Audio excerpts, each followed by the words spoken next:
Hello, hello. I see Veronica King in the chat, fellow Inimitable Books author. Just going to let Regina know that we went live again.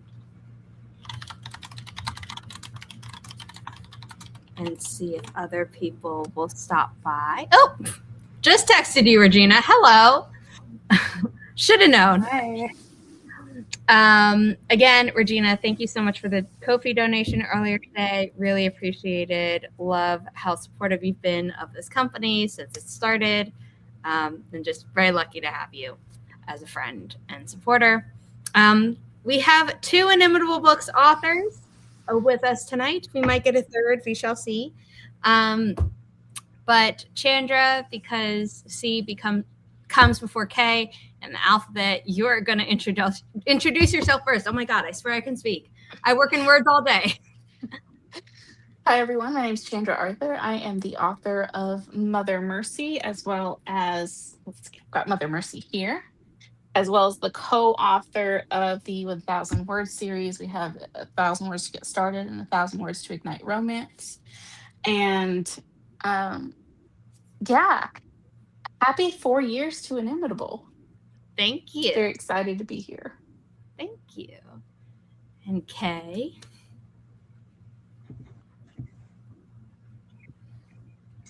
Hey, it's Kay. I am the author of Heirs of Bone and Sea, a Tangled Rapunzel retelling with necromancers, along with its sequel, Crowns of Blood and Salt.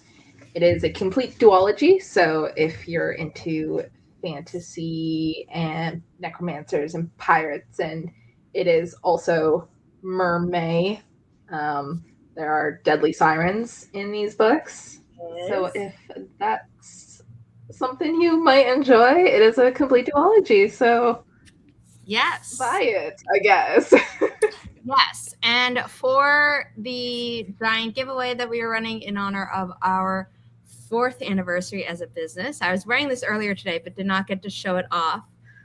Minding my own small business, established 2022. It's really cozy and warm, but also just, I was like, this is appropriate. That's very cute. Yes, so for the giveaways, the Epic Fantasy Bundle has Kay's complete duology, as well as the first 2 books in the Stormfall trilogy by Malin Holiday. Malin was on the Part 1 live stream earlier today. The winner has been contacted, but just to announce who that winner is again, the winner for the Epic Fantasy Bundle was is Amanda Newman, who was Inimitable Books' first social media assistant, which was, she's super great. She's a self-published author in her own right, and she was super helpful when I was starting to get more and more busy. Our current social media assistant is the one to thank for the idea of doing different bundles rather than just all, 13, 15, 16, 8, 9, plus 4, plus 5, 9 plus 9 plus 9 is 18. Oh, yep. Dang, I can't. Wow. Okay. We've that's done incredible. a lot. In 4 years, that's... I know, that's a lot. We are... That's incredible. Yeah, we've had a few years where we did like 6 or 5 books each. That is... We're dropping down to like 4 a year, but I'm still super proud. It's just, I was like, I'm going to run myself into the ground, and that's not a good idea. But love Inimitable. Regina, thank you for liking my sweater. And the winner of the thriller bundle, which includes Chandra's Mother Mercy, and the winner is going to get all 3 of these thrillers signed by their respective authors. The winner for that is Brie Bonomo. which was fun. And so she's going to get these books. We have the winner for the romance bundle, including the yet unpublished sequel to Until the Last Page Beyond Ever After, which is coming out later this year. That winner is Just Another Bookish Lover on Instagram. And then the final winner of the Magical Fantasy bundle, which has all of Veronica King's stuff, the Adventures in Thimbleton duology, starting with the book that Kirkus called Whip Smart and Laced with Poetry and was named a distinguished favorite by the Independent Press Award. Down the Well, its sequel, Cliffs of Wayward. From the Diary of Agnes Yeager, the sequel to Silverleaf Academy, and her Lenormand deck. Plus A Diamond Bright and Broken by Holly Davis, which is another Tangled retelling. Except instead of necromancy like Kay's book, the character can cry diamonds. Parents of the Rapunzel character in both Heirs of Bone and Sea and A Diamond Bright and Broken absolutely suck. So enjoy. The winner of this bundle is Unreliable Book Besties on Instagram. And again, all winners have been contacted and are excited to get their books. And most importantly, congratulations to everyone. Yes. And most importantly, they sent me their addresses immediately so I can ship them out tomorrow. That's awesome. Super exciting. Becca is here. Becca was on the earlier live stream with Veronica King and Malin. So thank you for popping by. Veronica says Bree is so excited. Becca, I forgot to show this off earlier, minding my own small business, established 2022. And I promise that's the last time I want to bring that up. But let's play Never Have I Ever, because we have Kay for just a little bit of time this evening. And do I need to explain how to play Never Have I Ever, or do you both know? Let's run through it just so I know for sure I'm doing it right. Yes. Okay. 10 fingers up at the start. While the other person is giving an answer, if they choose to, you can put your hands down so you don't get a hand cramp. That is something that people ran into earlier. And I was like, oh, I'm so sorry. I should have mentioned that. I will normally, in a game of Never Have I Ever, people would go around and take turns being the one to give the prompt. I have 10 prompts. So 10 fingers. If you've done the thing, you put a finger down, and then we'll go Chandra, Kay, in order each time if you want to give an answer. Other times you can just be like, nope, I just put a finger down and don't want to explain, and that's totally fine. Okay. So let's start with the first prompt. These are not in any order other than what I put in StreamYard earlier today, and I did not change them. So never have I ever cried while writing a scene. I'm just holding my hands up so that you know what it looks like, but I will not be playing. For this first answer, please only talk about a published Inimitable Books title of yours. Beyond that, you can talk about works in progress and things like that. So, yeah. Chandra, did you put a finger down? Mm-mm. Nope, you just traumatized your characters. Correct.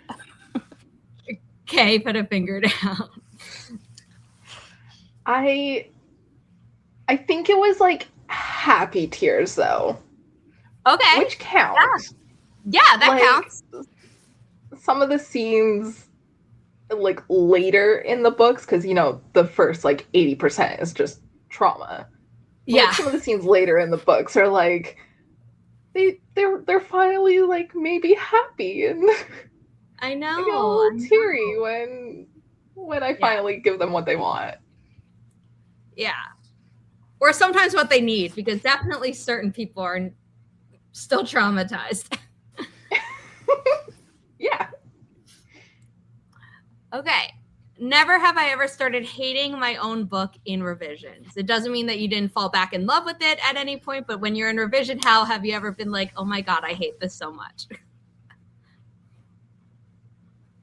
I love the confidence from Chandra. She's just like, am I ever going to put a finger down? Okay, I totally relate to this. So which one of the two, or would you say it was both? I know I gave you a lot of feedback for this one, but I just wanted it to be a really strong sequel, and I think that's where we ended up. So I'm very proud of you. Yes. So, like, book one, I honestly don't even remember. Like, I loved it the entire time. Book two, you gave me back my revision notes, and I was like, how do I fix this in like a month or two or whatever my timeline was? I was like, I can't do it. It'll never be good. But I did it. You did it, and it was great. It was amazing. And it's so much better. But yeah, I had a little bit of panic right after you sent me those notes. I was like, I know, I felt so bad. And you went to myself into? You're like, oh my God, do I just chuck it in the ocean? And I'm like, no. Don't do that. Exactly. I did move I changed the order of the prompt because I feel like never have I ever asked for a deadline extension. I don't remember if either of you did, but I Yes. Hey, I don't think you did, but Chandra. I don't know. I was struggling. On Mother Mercy, there were a couple of times where it's like I had been stuck somewhere in the process and it just like wasn't going fast enough. And it was just like, hey, so I'm not gonna make it. I mean, to be fair, your work schedule also completely changed. It did. Yeah, my work schedule completely changed. And I was also traveling a lot. It was wild. So coming into the end, I was like, okay, we're coming in hot. We're having a time. So yeah, yes, I have. And I don't think there's any shame in it because we want to put out the best books. I know my authors want to be proud of their books. I want to be proud of their books when it reaches the hands of readers. And so, sometimes it hurts, sometimes it's painful, but it is worth it. It's so worth it. And I think that's the big thing too. It's like when I say coming in hot, we needed the extra time, so we took the extra time. Not that we couldn't have forced it through, but we didn't do that. Yeah, we wanted to give the story its best shot. Yeah. I don't count the number of comments or the words that are in my comments because I don't do mill wording anymore, so I don't count every single word I've ever written for something, including feedback. It really depends on the book, Regina. Sometimes it ends up being fewer comments because it's more overarching stuff. And I'm like, please just check this throughout the book. Like, I'll mark it when I see it, but then it just becomes like, see earlier comment, Mm-hmm. So that's like not a lot of words within the comments because I might have left like a paragraph or two paragraphs in the first time where I'm like, this is what I'm thinking. So yeah, but other times I'm like, yep, let's this. It also depends on the level of editing that we're at because developmental is I send like a page or 2-page edit letter, and then line edits. I'm like, I probably have at least 3 changes for every paragraph just to be like, can we make this the best it can be? Never have I ever written a character I genuinely hated by the end of the book. Now, this can be a character that is written to be hated, but it could also be a character that by the time you were at the end of the book, you were just like, oh God, I'm so sick of having to write this character. I want to be done. You don't have to explain which one if you put a finger down, but if you would like to, obviously that is fun. There are several, and that is all I will say about that. I mean, there are a lot of characters written to be hated in this book.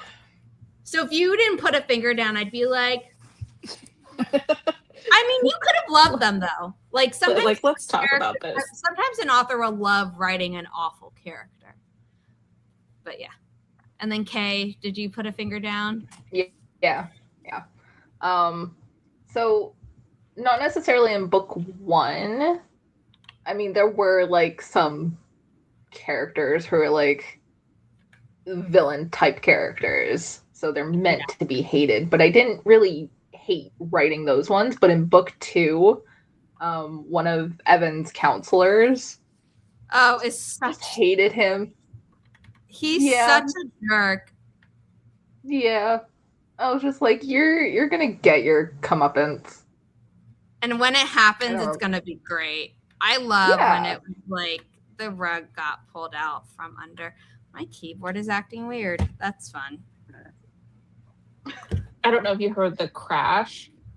That wasn't actually Dobby. That was me this time, which is shocking, I know. Oh my God. I just knocked a bunch of stuff over, but it's fine.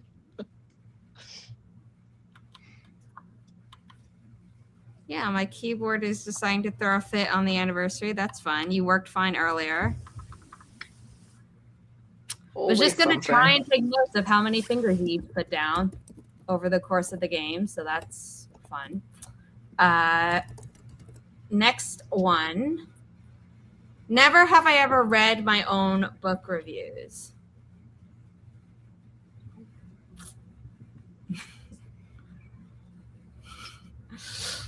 Ladies.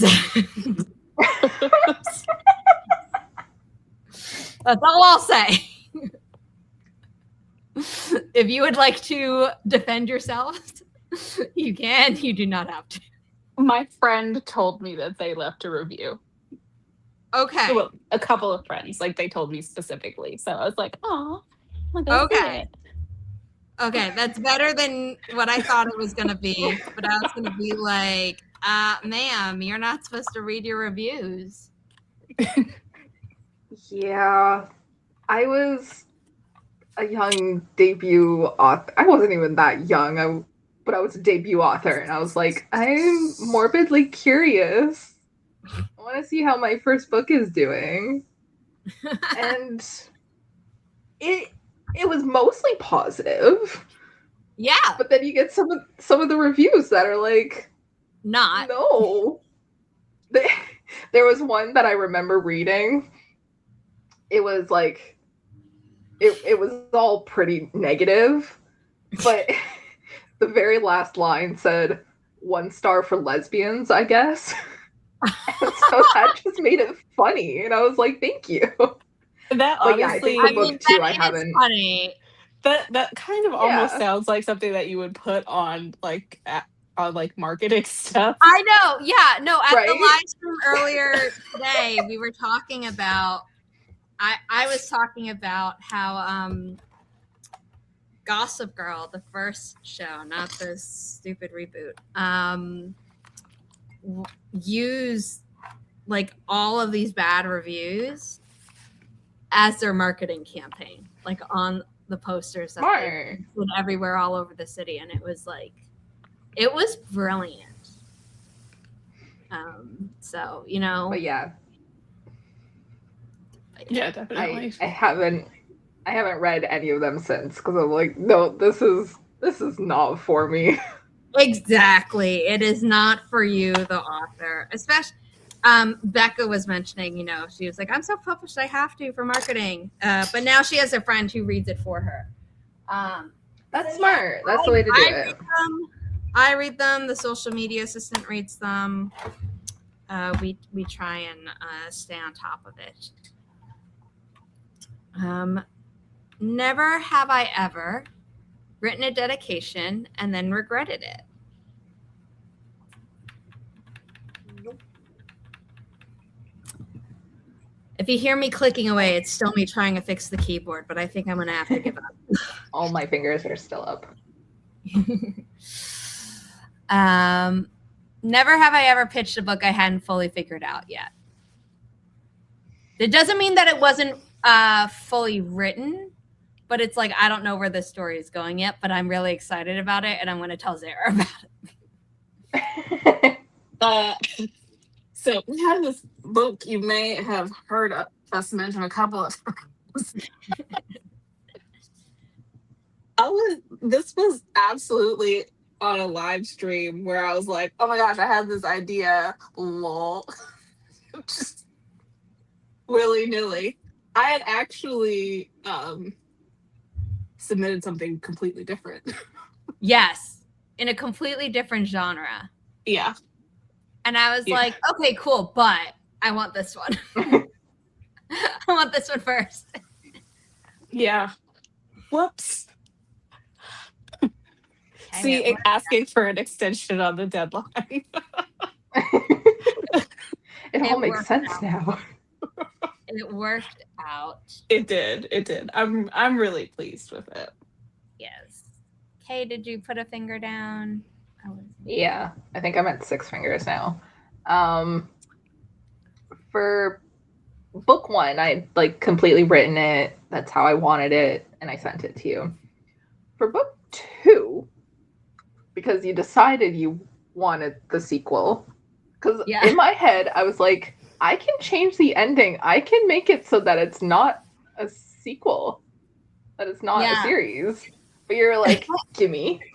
So I'm like, okay, I guess I'll write a book. I mean, had you said like, no, I don't want there to be a sequel, I would have then respected that. But the way you had written it, I was like, okay, so where's the sequel? She was like, yeah, no, I'm very glad I did. But it was kind of like, okay, now I have to figure that out because I didn't know what it was going to be about. I'm a pantser for a reason. Like,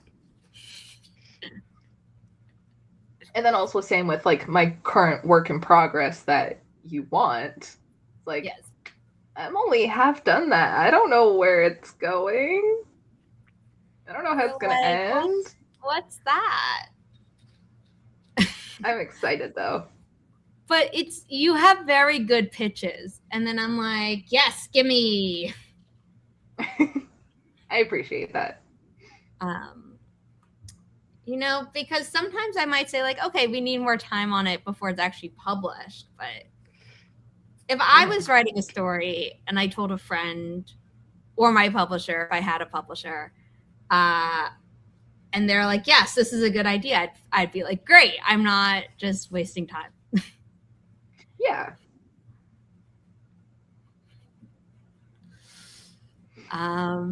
Yeah, and then that conclusion was bloodier than the first.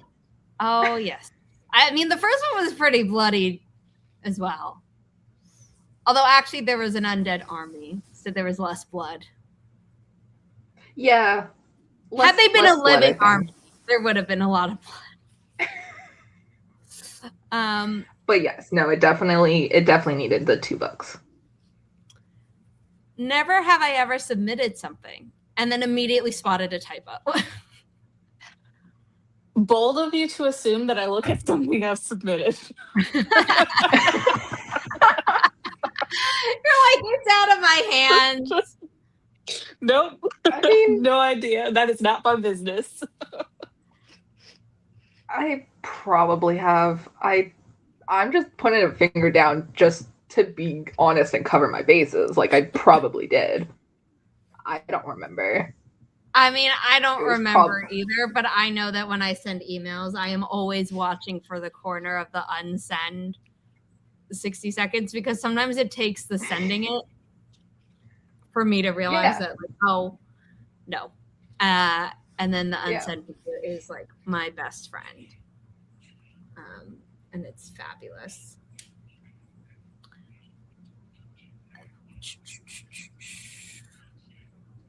Sorry.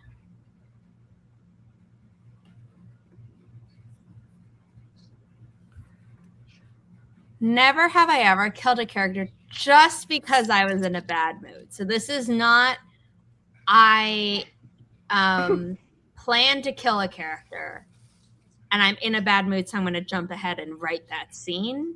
You're just like, I'm in a bad mood. Someone's going on the chopping block, but they were not planned to be. I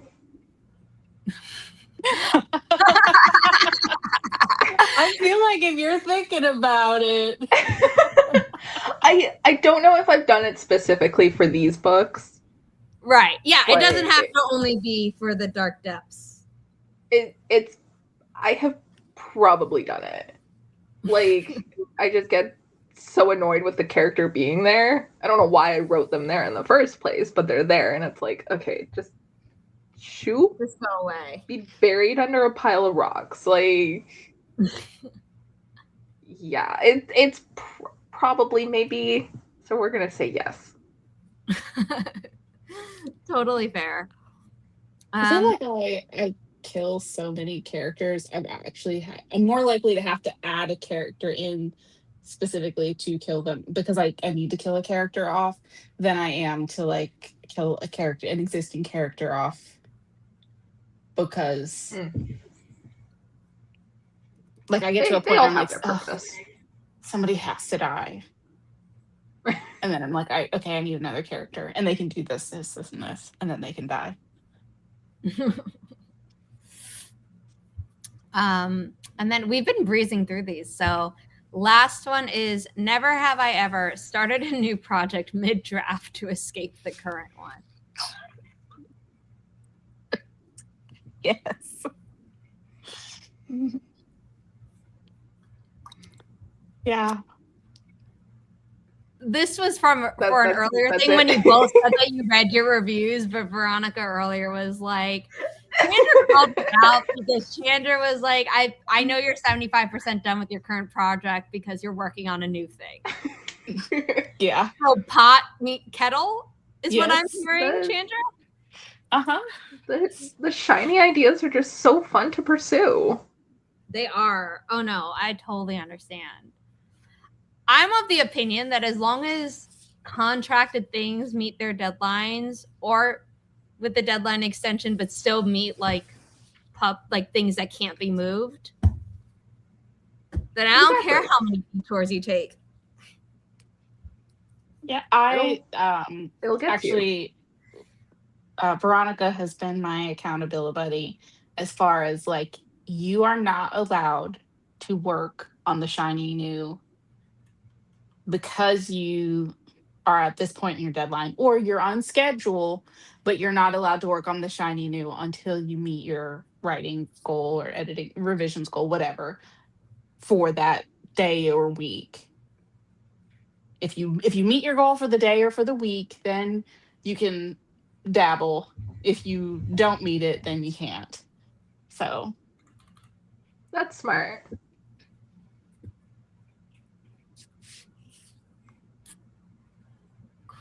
Cool. And that was our last Never Have I Ever. You both like just breezed through it. I was down. I think I'm down to 3 fingers.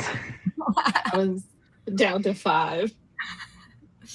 That was fun. And Kay, this is like basically 30 minutes. It is the half-hour mark. If you would like to remind people who you are, what you wrote. I am me. I wrote these books. Yeah, I do. I sometimes post on social media. You can find me at KWritesYA across all social media platforms.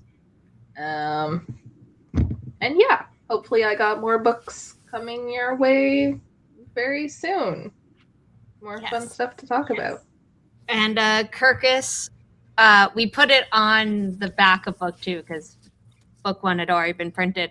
But praise for Heirs of Bone and Sea, brimming with blood and longing from Kirkus. So it absolutely. So even Kirkus knew about the blood. Like, yeah, they were on it. Yeah.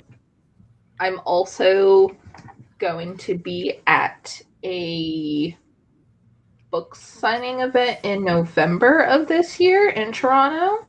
It'll be my second book event because I just did my first one last weekend and I sold 13 books, which was super exciting. So I'm riding that high. Like, Yay! but yeah, I'm if you want to so come glad. see me live, yeah, if you want to come see me live in Toronto in November, check out Indie Fusion BookCon. And if you could send me that info so I can add it to the website, that would be appreciated. Yes. I'm not sure if I got that. Thank you for being here, Kay.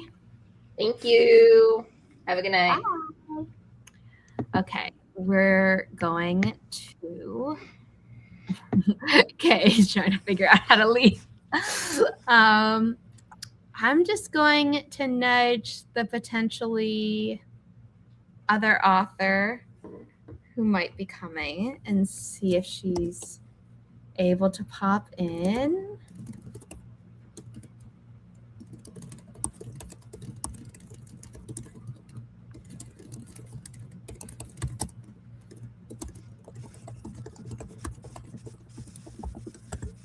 But is there anything you would like to talk about being an Inimitable Books author?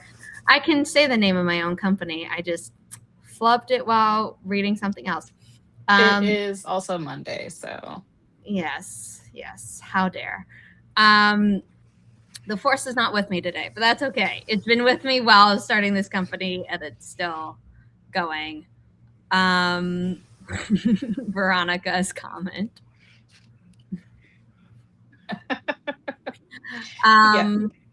But you not only have been published by Inimitable Books as a co-author, but then also solo, nonfiction, and not even like a nonfiction book, but like a writing prompt book, which is its own category in my mind. Mm-hmm. And then a novel. So I did ask you about this during, your book release day live stream, and then also while we were at Barnes and Noble together. But for people who might have missed those or just need a little refresher, what's it like? Also, you knew me before I started Inimitable Books, so have I let the power of being a CEO get to my head, or am I still grounded? So you're very grounded. And you're also good at balancing things, and like you have so many plates spinning at the same time. Like I would die.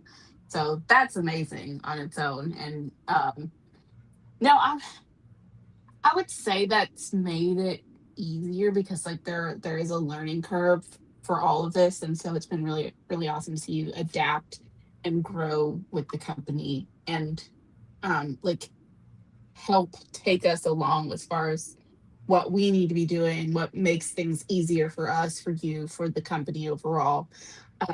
And I think that's been really really helpful, but also being able to just come to you with questions at any point in time has been so helpful. The writing process for the writing journals, prompt journals, was very different than fiction. And actually I think that was another contributing factor. I mean, there's just the deadlines for the nonfiction were so much easier than for fiction. And co-authoring I've found to be easier than writing solo because there's that accountability and there's someone else that you can bounce stuff off of. And not all of the work is on one person. So all of the same things have to be done. The same deadlines still exist. The same amount of time exists, but splitting that in half makes a huge difference. Yeah. It's not going well. Can you take this? And then they're like, yeah, absolutely. We got this.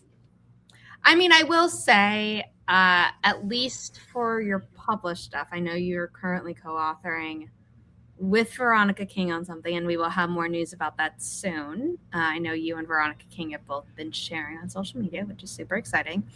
A little bit about it, dropping hints and things like that. But your current published co-authored stuff was you were writing prompts. So there are 101 of them. And then the challenges, but then a lot of it and picking and choosing 1,000 words to put in each book. But then a lot of it fell to me with the formatting. So I can only imagine, like, now it's you are responsible for not only writing it by yourself, but you literally have to fill every single page with words. You don't get Yes. to lean on the fact that, look, no words that you had to write. Yeah. So that was, I think, a lot of what we did for the prompt.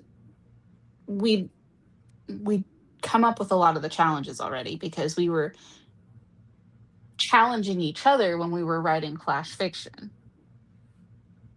So we had a list of challenges that we tried and then some other things that we wanted to try, and we were able to go ahead and pull from those.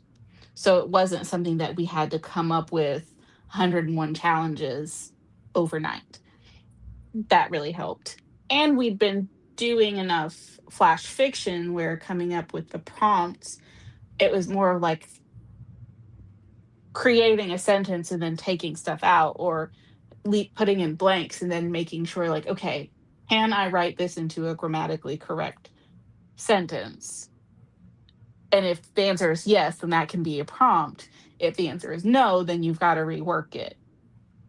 And you want to leave it ambiguous enough so that someone can put themselves into it and really make it work for whatever kind of story, especially since we have, 1,000 words to get started. It's like you can use these for any genre, and that's part of it, right? It's just a general writing prompt book. But then for 1,000 words to ignite romance, everything in here, it needs to be specific to, like, how could you turn this prompt into a romance? So it's a slight difference, it's a subtle difference, but it does matter when you look at a a sentence fragment, really, and you start to fill in the blanks. How can you make that be the basis for something? And that was different, but also you get a double set of eyes on everything, and fairly quickly. So yeah, we've done a lot of the legwork ahead just through the process of hosting flash fiction live, and so that made a really big difference. Nice. Let's see. So much fun. Yeah. People like the prompt books. I love them. I feel like I should fill them out more myself. So I guess I haven't really talked about this on live stream, and now that I'm thinking about it, I have no idea why. But I've been doing a 1,000 words to get started, like 48 states quest, and it's on one of my Instagram highlights. But so far, I've gotten to, I want to say, 9 states.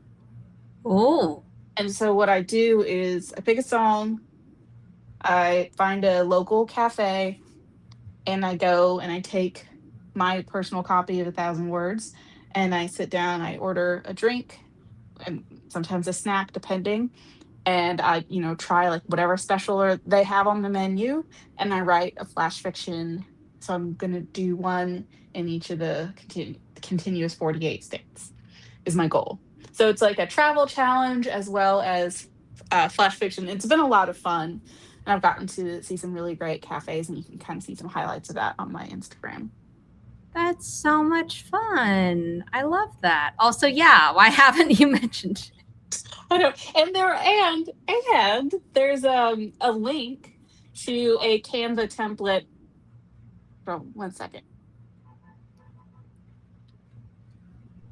Sorry, there's a link to a Canva template that if you click that on my website, you can actually download the template and fill it out yourself and create your own Instagram thingy and like join the quest.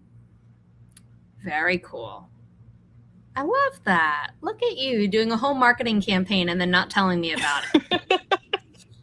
Apparently, I didn't tell anybody about it, but there are I have some blog posts, and they like talk through the whole process, link to the downloads, and all of that stuff. So yeah, for whatever reason, I'm a goober, and I was just like, let me make this really cool thing and tell absolutely no one.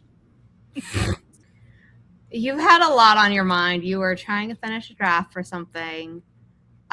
You and Veronica King both had more time because that draft lands in my inbox while I'm still on Kate's New York book tour. And I'm like, I can't read this right now.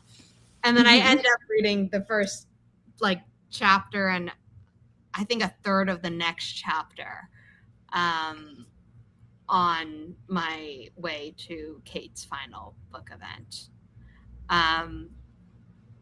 Last Monday, a week ago. That feels so weird to say. But yeah, time moves fast, especially when there's something happening, like every single day. Yeah.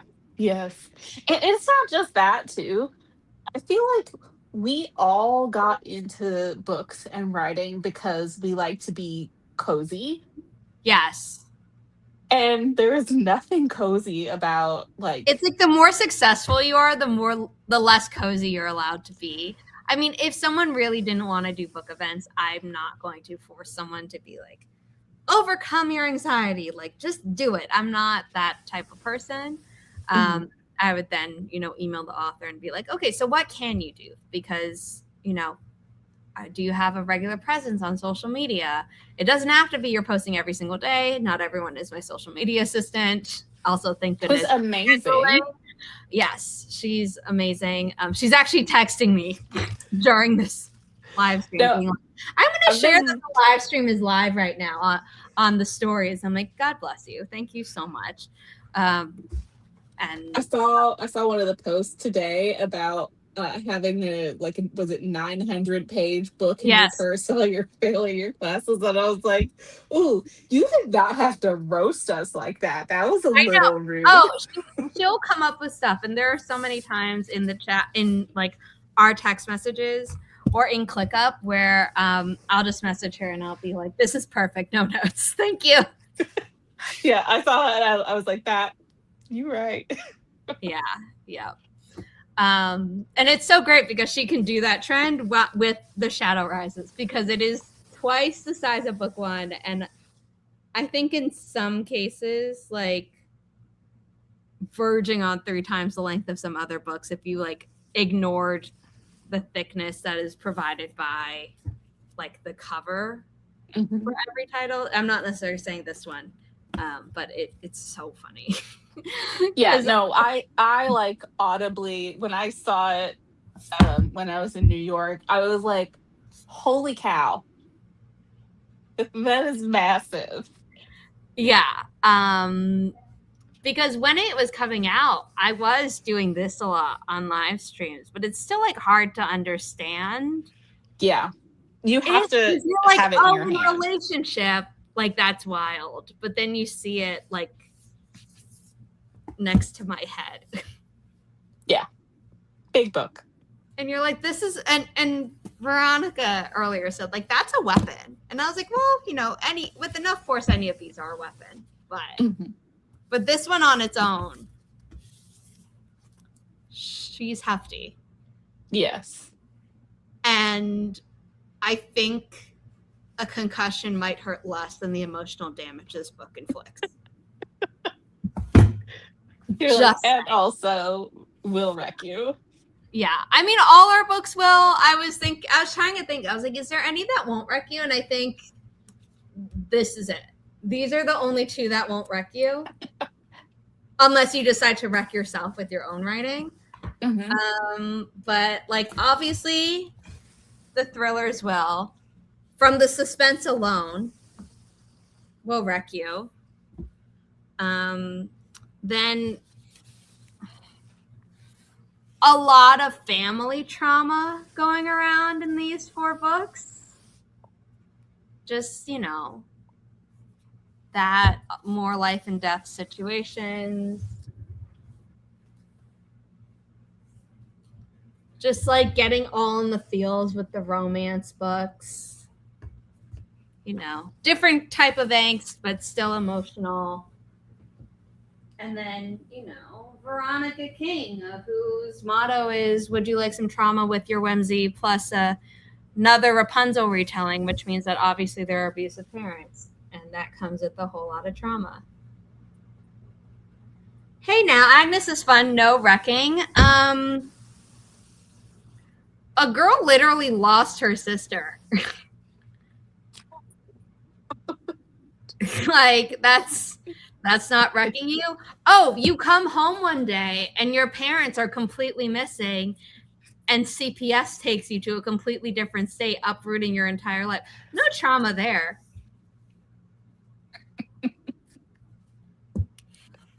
I'm sure she meant book 2. Oh yeah, no trauma in that book. Yes, Agnes is getting a sequel, and I'm very excited.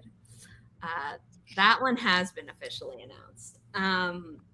But this is not to say that it is not fun to read our books. I love our books. I'm always going to be the one to tell Veronica, that's 2 books. And she's like, stop it.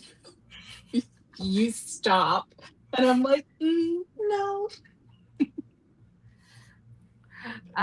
She's like, none. I'm so glad you see it my way. There's no trauma in Agnes. Liar, liar, pants on fire. Yes, I did in all our books, which is so funny because, you know, we do not force our authors to write about their trauma. Chandra decided to say bet. Yeah. And then yeah, in her next book, even more. Yeah. Becca. Kate, I'm hoping, has a little less personal investment in the trauma that she put in here, but there's still, you know, being an influencer, things aren't easy, although these ones are all like, you hate them. You love to hate them. For the sake of my authors, I hope that like the trauma that they gave their characters are not their own. Yeah. But you know, maybe. Veronica King, I know about what trauma is her own and what isn't, but either way, tons of trauma on those pages. And then here, you know, you're like, oh, what's traumatic about a romance book? It's like emotions. Yeah. Well, also though, reading a book and being told essentially through the story that you deserve love, and you're just like, ah. Well, especially like if you're going through something Yeah. that's adjacent. Yeah. And you read the right book and it's just like right in the feels. Yeah. And I was saying earlier that like I cry with all these books because I basically don't cry in real life. But if I'm connecting the fiction in any capacity, I am crying. Yeah. If I don't cry while reading a book, I'm like, I don't think that hit the feels enough. I've definitely been laying there reading, and my partner's like, "Oh my god, are you okay?" And I'm like, "Yeah, it's just this book." I mean, sometimes I'll be. One time, my mom came home and I had been reading.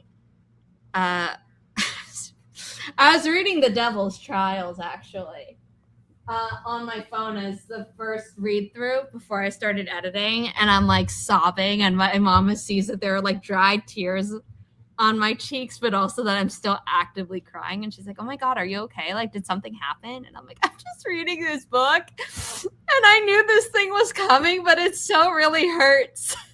And she's like, "So it's just the book?" And I'm like, "Yes." And she's like, "Okay." She just wanted to make sure nothing bad had happened. I'm just seeing JC's comment. Oh, thanks. Yes. Oh, Jess was so funny. She was in for Kate's book events the week before last because she did not stay for the Monday one, which is totally fine. She was there for multiple others. And she was like, I loved Mother Mercy. A lot of it was triggering, and I will admit I had to skim certain parts, but the parts that I did read without skimming at all were amazing. And I was like, that's how you know it's a good book, where you can skip like. Yeah, I do tell everyone like, hey, so like definitely read the content warnings. Um, I'm not trying to traumatize you. I would like it to be cathartic. Yeah. Not to say like it could be like a little traumatizing, but like hopefully in a cathartic But not way. like you want it to be like shocking in the, oh my God, she went there. Yes. But not in the like, this is gonna give me nightmares and ruin my own mental health. Right. Definitely not that one.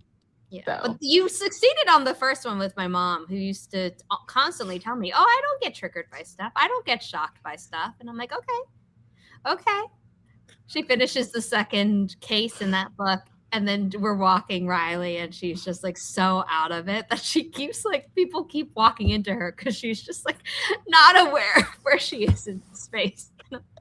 Mom, you got to walk to the edge of the sidewalk. She's like, I'm so sorry. I'm just still thinking about what happened. And I'm like, so you never get triggered by anything, huh? Having met your mother, I would say that is like the highest praise. It is. Oh, but it was so much fun to be like, yeah. Oh my, damn. Well, she definitely went there, and I love it. Yes. So that was the one that my mom was reacting to. But then the one that happens after that was when Chandra was like, so can I have an extension? Because I just thought of like something, but tell me if it's too much. I'm like, okay. She tells me, and I'm like, yeah, so obviously you're going to do that. Yeah, because I was like, this is gonna, we were like almost done too. Yeah, we were almost done. And if we hadn't done that, it's not that I think the book wouldn't have been good, but it's definitely better because. Yes, I 100% agree. And it was one of those things too where I was like, as I was going through, I was like, I'm not sure.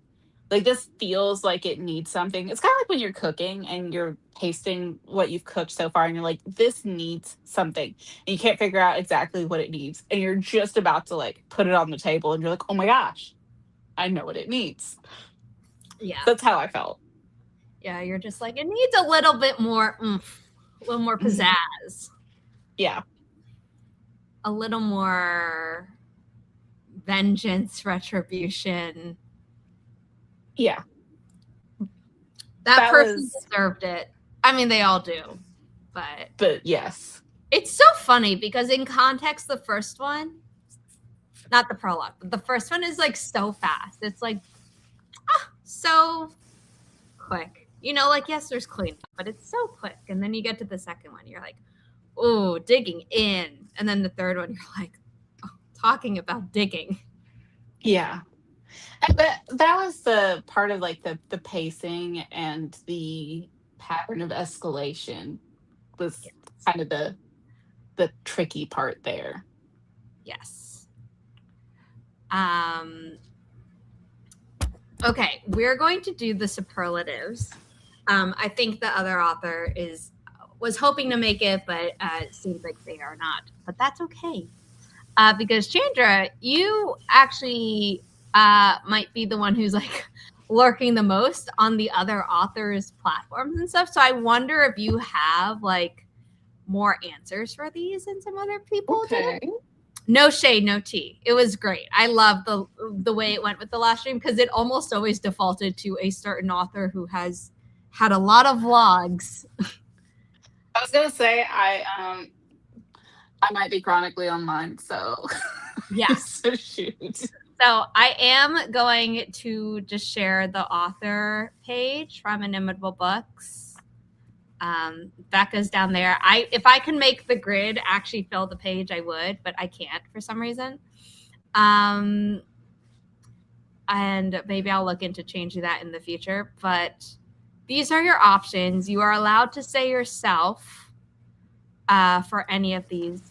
It is not a you must say someone else rule. And yeah, Chandra. So we're going to start with most likely to outline 30-page document for an outline, and then pants the whole novel anyway. Oh, most likely to Yes. Veronica. Oh, shots fired. Shots fired. Because everyone on the last one was like, oh, I think Kate. And I was like, I could think of at least one other person. Is that what you meant by shade? Yeah. Clearly there's a little bit of a lag because Veronica has not gone in the chat. So can't wait for that to come through. Most likely to write the ending first and work backwards. Now, I will say that all the authors from the last one, although Veronica was like, yeah, no, I just do the ending based on vibes. But Becca and Malin were like, oh, I might have an idea for the end at the start, but I don't write it because I'm constantly convinced that like stuff could change. The gasp just came through. Yeah. I don't think I've seen everyone talk about the endings. I think Natalie from like our co-writing and stuff usually has a much more holistic picture of what she's writing. Interesting. Nice to Yeah. know. Yeah, usually I feel like she knows where she wants the story to end. Very cool. By the way, there is a correct answer for the next one. Most likely to use a thesaurus and then go back to the original word.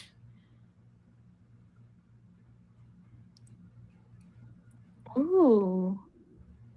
I don't know. Veronica? The correct answer, Chandra, is you. I don't use a thesaurus. You use it from your brain. Oh. During okay. the last stage of editing, you're like, let me just change all these words. And I'm like, unless you're improving the manuscript. No, okay, because hear me out. I am like I have this fear of using the same word too many times. So I will literally go through control like and then I'll like change them as I go. Here's the thing is that there was a beta reader for a certain project that I was also editing at the same time. So I could see the beta reader's comments. And they were like, you need to change this word. And I'm like, it has been like pages in between the last time the author used this word. It's a common word. It's allowed to be used. And I told the author, I was like, I get that they're trying to make your writing less repetitive. But unless it's like in the same paragraph, on the same page, right next to each other, in the same sentence, like you do not need to change it like this. I think this is, I always talk about how much I think flash fiction has impacted and improved my writing. And I'd say that's one thing that Natalie and I would always do because it's one of those things. It's very easy. We would write a paragraph and then, you know, as we're giving each other feedback live on screen, go through and highlight every time the same word gets used. And then sometimes you're just like, oh no. Yeah. So and it's when it's condensed. Yeah. You know, but if it's like, they last said this like 3 pages ago, I'm like, the English language is limited. I know the English language is stolen from almost every other language out there, but it's still limited. I actually think that's kind of a compliment in disguise. Here's why. They've read that quickly that it feels like it just happened. They've been like powering through it and they were like, yeah, you did notice that one word. Okay. But that's because you read it so fast. And you were so engrossed that you were like, didn't that word just happen? No, that was 3 pages ago. I know. And that's why when I'm reading it, that's why I always do a read through of a book without my editing hat. Mm-hmm. Sometimes I'll like think of things immediately and I'm like, okay, hold on. Like this is not the round for that. Like you just want to read it as a reader. Like what's the impression? And I read quickly if I'm enjoying something, regardless of what it is. So that could be like an article. That could be a blog post. It could be fanfic. It could be a book that is not published by me. Or it could be a book that I'm eventually publishing. And then when I'm doing the developmental editing, I'm like, yeah, don't care about the word choice. That's not what this round of editing is for. And then it's when I get to the line editing when I'm like, okay, when are these words too close together? Yeah. Or not? I'm cracking up because I'm seeing Veronica's comments. I'm like, now that you put it that way, I can definitely see. Becca was like, I guess me. And Malin was like, I don't think it's me. And I'm like, Veronica, are you thinking of the same person as me? And she's like, Chandra. And I was like, yep, Chandra has a dictionary in her photo, which is not a thesaurus, but you just know so many words that your brain is a thesaurus, and I'm the same way.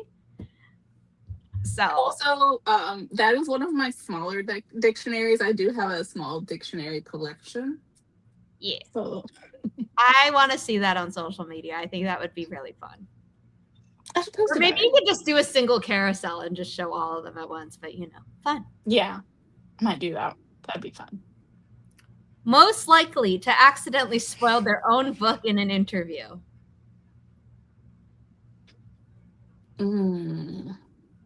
This is a little bit shade tea, but it's funny. And anyone you say, I think, would probably be like, yeah, that's valid. Ooh. That's hard. Would it be Kate? Yeah. I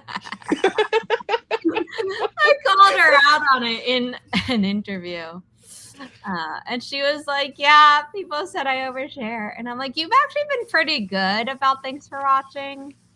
I think so, but I know that Kate also does like a lot of live streaming, a lot of vlogs and all of that kind of stuff. And so I'm like, the more you talk about it, the more questions that you get, the more you have to be like, how much have I said already? Am I giving away too much? I have the short-term memory of a goldfish, so I have absolutely zero leg to stand on because I'm like, okay, am I even talking about my book enough? Is it too much? And then I'm just like, I'm paranoid that I would be the Tom Holland of my book. Yeah. No, I mean, so the thing is that she would sometimes be like, oh, so I'm writing a death. But she wouldn't necessarily say who it was or how. And she definitely didn't say who the killers were. And so I'm like, you know what? That's great. That's all marketing, And we have a giant playlist for her book where I went through every single one of her past vlogs and added it. But then you have some other books where she's like, oh, here's a twist, like especially Project Death and older stories. And I think now that she is like, oh, there might be a chance that certain books are going to be published by Inimitable or by, herself in the future. And she's like, okay, I'm going to stop giving as many spoilers. Yeah. And there's a part of me that's like, never change, Kate. And the other part of me is like, yes, please don't spoil a book that I might be publishing. Very valid. Yeah. So, yes, people love Kate as well. Most likely to call it research after falling down a 4-hour rabbit hole to the point that it is barely relatable to your current work in progress. I mean, you could have really just put my name in there. Oh, Veronica did. Yeah. And then 4 hours later, you put in literally one sentence, and then you read it back, and you're like, "Wow, that actually is probably way too much." Well, because Malin was like, "No, I'll spend hours going down a rabbit hole, but I'm under no illusion that it's related to my book." And I said that I might open my browser with the intention of doing research for my book, but then I will do something entirely different and it's not related to my book at all. But it didn't start as research and then spiral out. Whereas Becca and Veronica were both like, well, what if it starts as research? I'm like, okay, but where's your end point? Was all 4 hours related to your book, or was just like the first 10 minutes? Yeah, all of it. And I've also got like, did you know that the maximum number of tabs you can have open in Safari on your iPhone is 500? Yes, I did, because I've hit that, and so has my mom, and I've had to help her and myself. Although with me, I think I just nuked it. I think I just said close all 500 and restarted. Yeah. That's Although how now my I use research DuckDuckGo looks. on my phone. But yeah. Yeah, that is, and my laptop or iPad is not much better. I just, when I research, have 20-30 browser tabs open, and I do make collections so that it's easier to figure out, like, okay, I'm researching this or whatever, this research is for this project. But yeah, yep, that would be me.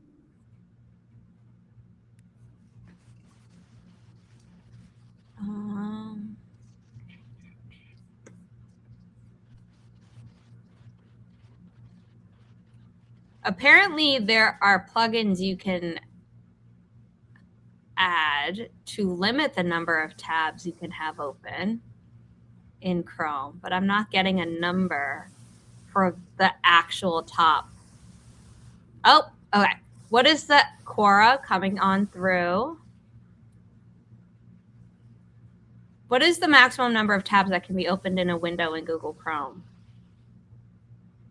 Now, Is it like 100? I feel like it. What was the answer? Oh no, someone had 2,000. Oh wow. That's really scary.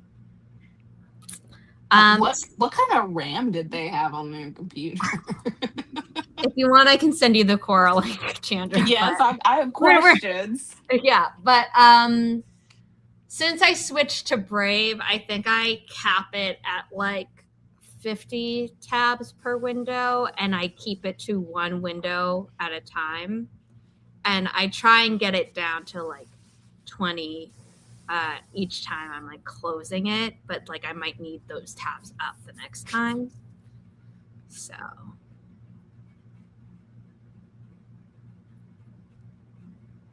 5, I don't know how many, I guess photos is 1. So that's 6, 8, 9, 11, 12, 13 tabs. Yeah. Yeah, that's really not bad. Currently, I have 1, 2, 3, 4, 5, 6, 7, 8, 9, 10, 11, 12, 13, 14, 15, 16, 17, 18, 19, 20, 21, 22. So. I have, and this is just on my iPad, I think 14 private, 14 regular tabs. But that's just in one browser. I would have to look at the other browsers to see how many tabs I have. But that's not too bad. Yeah, no, that's not bad. Usually I have I think if someone like says it's over 50 is when I start getting concerned, because if anyone who wasn't a writer, I'd be like, why do you need 50 tabs? But as a writer, I'm like, yeah. You absolutely need that many tabs. Most likely to have the most chaotic writing playlist. Now, this could be the songs seem to be all over the place. It could be it's chaotic because of how long the playlist is. It could be chaotic for another reason I haven't thought of. And this can absolutely be on vibes. This does not have to be based on facts at all. I feel like it would be Becca. That's so interesting because Becca does not write to music. But, well, not like to write to music, but like for a playlist afterwards. I just was thinking because Becca does screenwriting as well. So I feel like it would be like a cinematic experience if she made a playlist for her project afterwards. Yeah. Yeah. I see, that's what I thought as well. But Becca was like, I don't think this is me. But maybe she wasn't thinking of it in that way. Eva said Jessie. I had said Jessie in the last one because she just has a long playlist for all her books, and they are on the website, and they're fun. And then my other answer was like, the only other one who I know has a playlist for her books is Chantel. So our 2 romance authors. I was like, I don't know if everyone else has a writing playlist or by project playlist. I think Holly has one as well, but I don't view it as chaotic because I think it was shorter. I think I have one that's very short that I haven't talked about anywhere. Yeah. Well, if you have a playlist for Mother Mercy, feel free to share it. I'll have to look and see what I did before I before I tell anybody. See, this is me like making stuff in the background and then never telling anyone. I have learned something new about your MO. Yeah, ask me if I have like any marketing or any stuff that I've done for something that I was like, oh yeah, I never shared that with anyone. Most likely to have a graveyard folder, although it doesn't have to be named that, of abandoned projects that they still think about. And I do mean abandoned projects, not like this is on the back burner. It's on the shelf for now, but it might come back in the future if the right circumstances arise. It's like, this will never see the light of day, but I still think about it. Given what you said about Kate, I feel like it's Kate. Everyone said that as well. But then Veronica was also like, oh, this is me as well.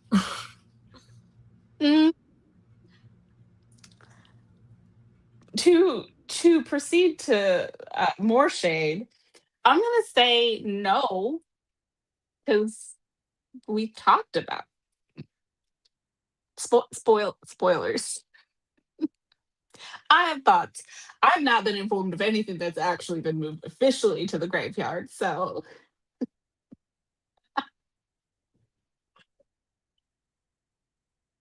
just some. Oh, I think. Am I frozen or are you frozen? Have I been left unsupervised?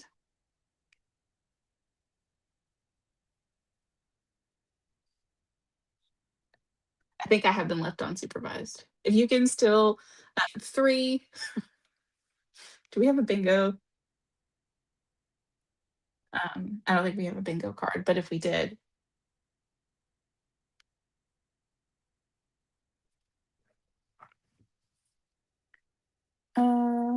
Okay, so I'm not crazy. Well, I mean, I'm not crazy for that reason. I'm looking at the comments now.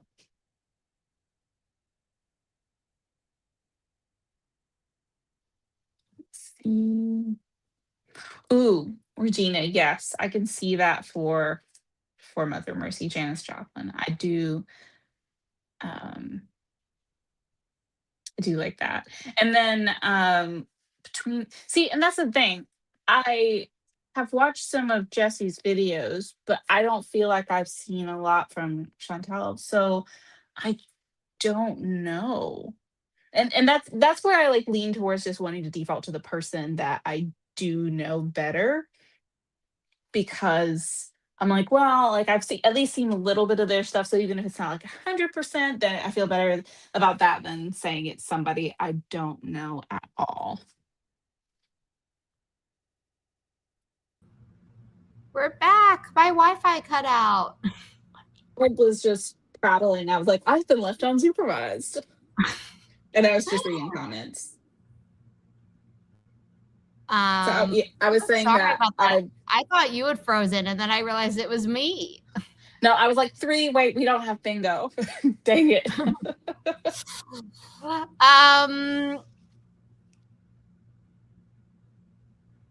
Kay is between Jessie and Chantel. And Kay actually was in the stream earlier. She just had to leave after 30 minutes. So after this is over, feel free to watch the replay. She and Chandra played Never Have I Ever. I completely misunderstood that comment. That's my bad.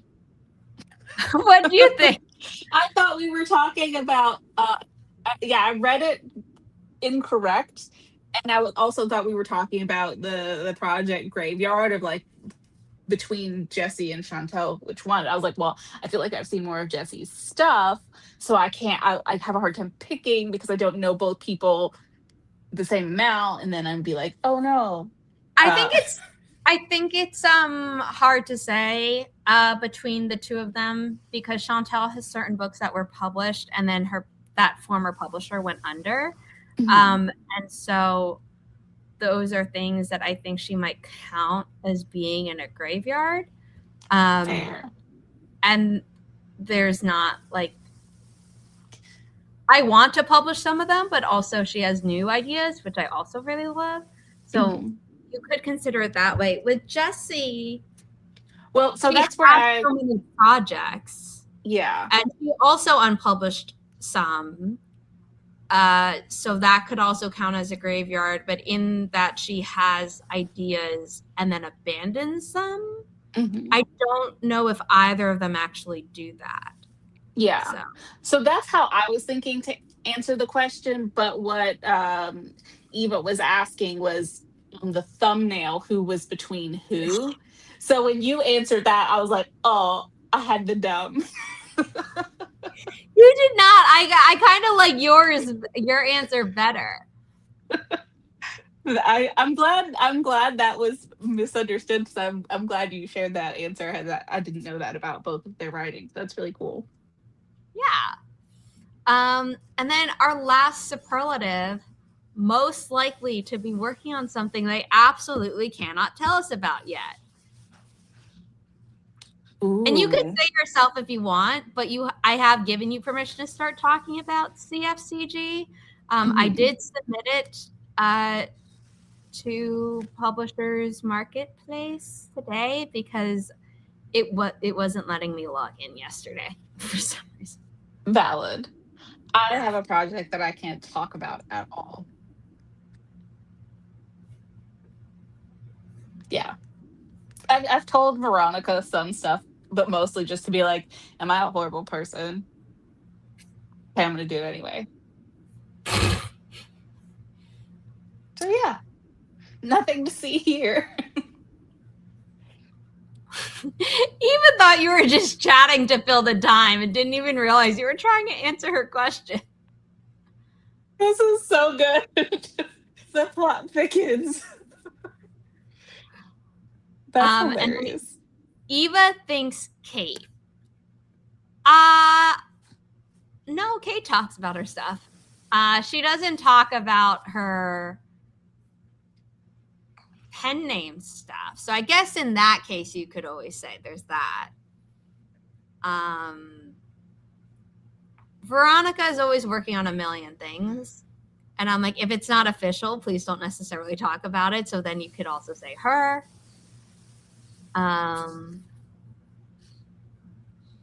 But yeah, there is, it could really be any author. But then there are some who just talk about their projects so vaguely. I'm like, yeah, that's fine. Yeah. I feel like I've got a mix of both, but I think this is the first time I've had a project where I'm like, I absolutely won't be talking about this specific project. Right. That is not CFCG. Yes. Yeah. No, I'm like, if you're talking about CFCG, I have news for you. You already posted. Yeah. You might not remember that you don't post about other things, but yeah. So thank you for being here. Thank you for helping celebrate Inimitable Books' 4th business anniversary. Minding My Own Small Business, established 2022. If you missed the live stream earlier today or the start of this one, please, please, please consider going back and watching the replays. It would help with watch time. Earlier today, I also posted a vlog. It's the vlog that happened before Kate's trip to New York. And it was fun. It's like 23 minutes long. It was almost like 40 minutes when the footage first went in. I'm like, no, let's fix that. But it was a lot of fun to do.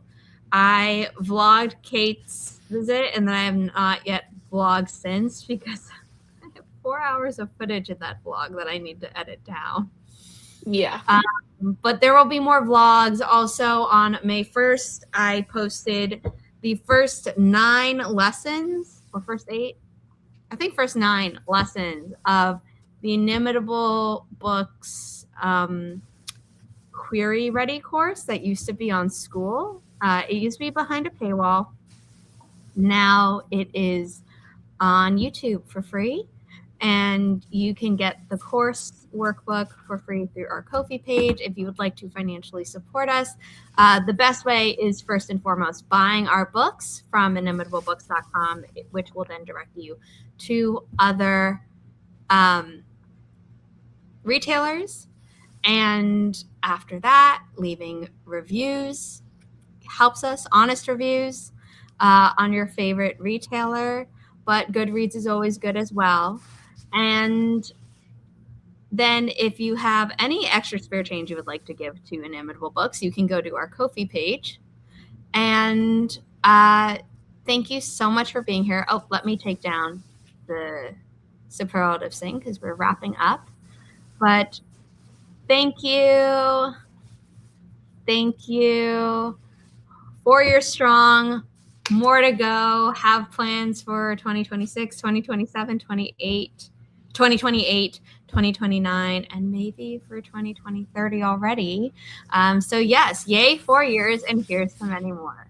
So again, thank you everyone for being here, and I will see you all next time.